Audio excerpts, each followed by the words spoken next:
Isang mapagpalang araw po sa ating lahat. Ako po si Junella Bianca D. Aguilar at ito po ang aking Day 9 Devotion para sa ating 365 Daily Devotions na pinamagatan The Light Has Dawned. At ang Bible verse po natin yan ay natagpuan sa Matthew 4 verse 16 at ang nakapalo po dito ay the people living in darkness have seen a great light. On those living in the land of the shadow of death, a light has dawned. At sa Tagalog naman po, ang mga taong nasa kadiliman ay nakakita ng maningning na ilaw. Sa mga nakatira sa ilalim ng kamatayan ay sumikat na ang liwanag. At ang teaching naman po natin, first po, Jesus is the light of dawn. Parang si Lord yung liwanag sa buhay natin na kung dati parang namumuhay tayo sa kasalanan nung di pa natin siya kilala. Pero ngayon, di ba parang karamihan po nakakita tayo ng picture, diba?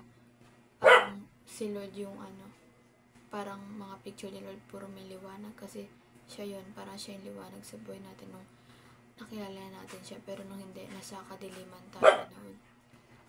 At ang number 2 naman po, Jesus reveals truth against right. Parang pinapakita ni Lord yung katotohanan na tayo ay, parang pinapakita dito na tayo ay makasalanan nung di natin siyang alala, parang naglalakad tayo sa may kadiliman. Pero nung nandiyan na si Lord, parang may liwanag na sa buhay natin kasi siya yung siya yung binigay na liwanag para sa atin. At ang number 3 naman po, Jesus has victory over darkness. Parang sinasabi po dito na ang kadiliman ay hindi mananaig kay Lord kasi mas matimbang siya. Diba, nga siya? Dito? Dakila siya sa lahat. Walang makakapantay sa kanya. Kaya kahit anumang kadiliman na ilagay, parang kadiliman na ilaban sa kanya, walang makaka sa kanya, makakatalo kasi mas matimbang pa rin yung liwanag na dala-dala niya.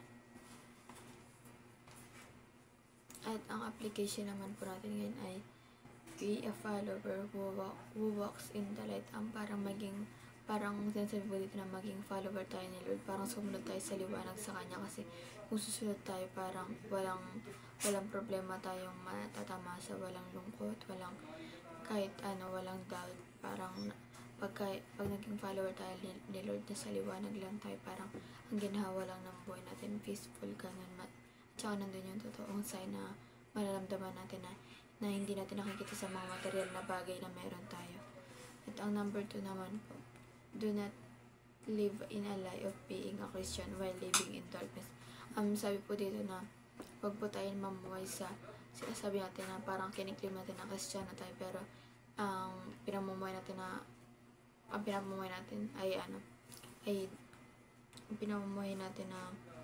sa kadiliman. Parang ang pangit naman yun kasi once nakinlay mo yun tapos ayun yung ginagawa mo, parang niloloko mo lang sarili mo. Parang hindi lang din sarili mo kasi niloloko mo rin si Lord na parang nagsisinungaling ka sa Kanya. Parang sinasabi mo lang na follower ka niya pero ang totoo hindi pala. Kaya kailangan maging follower tayo sa Kanya upang ganyan maligtas tayo sa lahat ng kapahamakan na naghihintay sa atin. Kasi pag nasa Kanya tayo, yung kapahamakan na naghihintay sa atin, mababaliwala yun kasi nasa Kanya tayo.